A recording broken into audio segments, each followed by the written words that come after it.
Welcome back to the channel, and today we'll be talking about a pretty exciting lens, the new Canon RF 24-105 f2.8. It's one of the latest RF lenses. I got an email from Canon Australia just before the Christmas break asking me if I want to test it. I said yes. So my idea was to do a 2 to 3 minute documentary on a conservationist or wildlife biologist or something like that, because it's usually the assignments I do, but the weather went absolutely horrible during the break. We got a tornado during Christmas, then a lot of rain, some flooding, more rain, then I got sick, and anyway, everything went wrong in that sense, but I still got to use the lens. Basically, I took it out into local national parks to test different features and things that are important to me, and that's what I'll be chatting about today. So quick disclaimer, Canon Australia did send me that lens. I'll be shipping it back very soon. They're not going to see that video before I release it. The whole opinions on this video are mine and it's totally mine. So here is the lens on my R3. Let's talk about the size first, because I think that's something that everyone is talking about. It's the first 24-105 f2.8 out there. It's an incredible lens. I've really had a good time with it, and I think that for what it provides, it's actually compact, because I was expecting something even bigger. And if you're familiar with the EF version of the 70-200, that's roughly that same size, pretty much exactly. So it's nothing like incredibly large, and it's slightly lighter than the 28-70 f2. So there's a few design things that if you're familiar with lenses from Canon, you can see that they borrowed from all the different lineup. It's clearly a mix of the stills, cinema and broadcast type lenses. One of the main new features at the bottom here, you will get all the different connectors and the screw holes here where you can put their power zoom adapter. So they didn't have one for me to try, but basically you put it in and you can zoom in and out without having to do it manually, which never looks good. And having the possibility to do it straight away on camera is amazing. I'm really looking forward to see what other lenses they're going to release with that connector and that adapter. The aperture ring, you can change the aperture here as well. That doesn't work in photo mode at the moment, just for video. Something to note, I believe it's just a firmware thing. It should work there very soon. And then the rest is pretty much stock standard RF excellent glass lens type thing. You have the ring at the front there. You can customize your manual focusing ring, your zoom in and out. Pretty good feel, pretty good throw. I really like using that. And the foot that's quite good. You can actually remove the bottom of the foot without having to remove the whole foot. And so just like the little mechanism here, it's really sturdy. Sometimes I'm a bit scared, and I think it's on some lenses, some brands, it gets a bit flimsy, and so it has like a little bit of play, especially on bigger lenses. You can really feel when you're shooting at like 600, things like that. But it's worked really well. You can remove it, keep it. It's all internal zooming, which is a great thing. If you ask me, I would much rather a lens that's slightly bigger and internal zooming like that than something that's smaller at the lower range of the focal length and actually has to zoom out. And the last thing before we get into some of the shots I took is that it's a parfocal, which basically means when you're on 24mm and then you go all the way to 105, the focus doesn't change, which is excellent.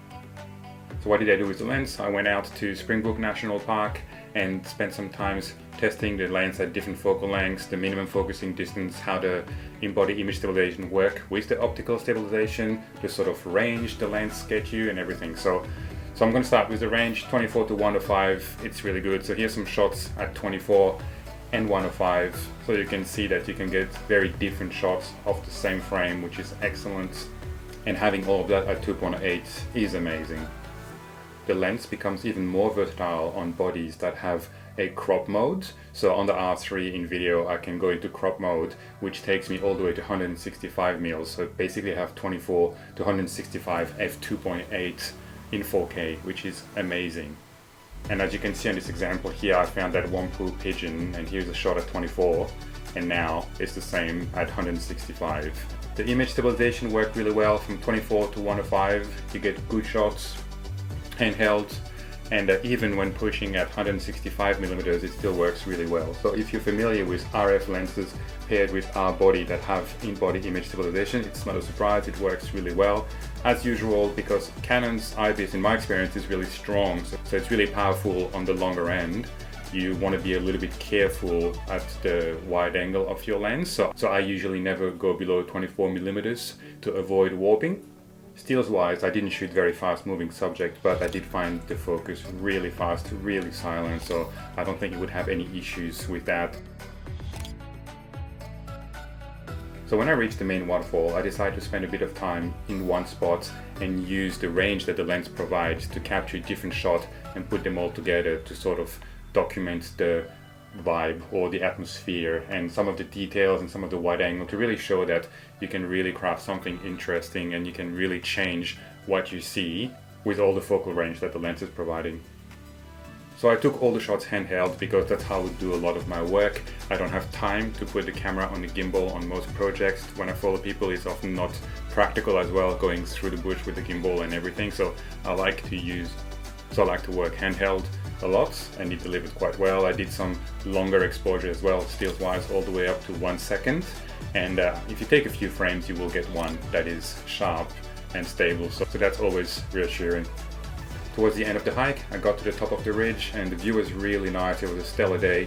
You could see from the national park all the way into the Gold Coast and the ocean, and between the higher clouds and the wind, it made for good time lapse. So I also shot 2 time lapse.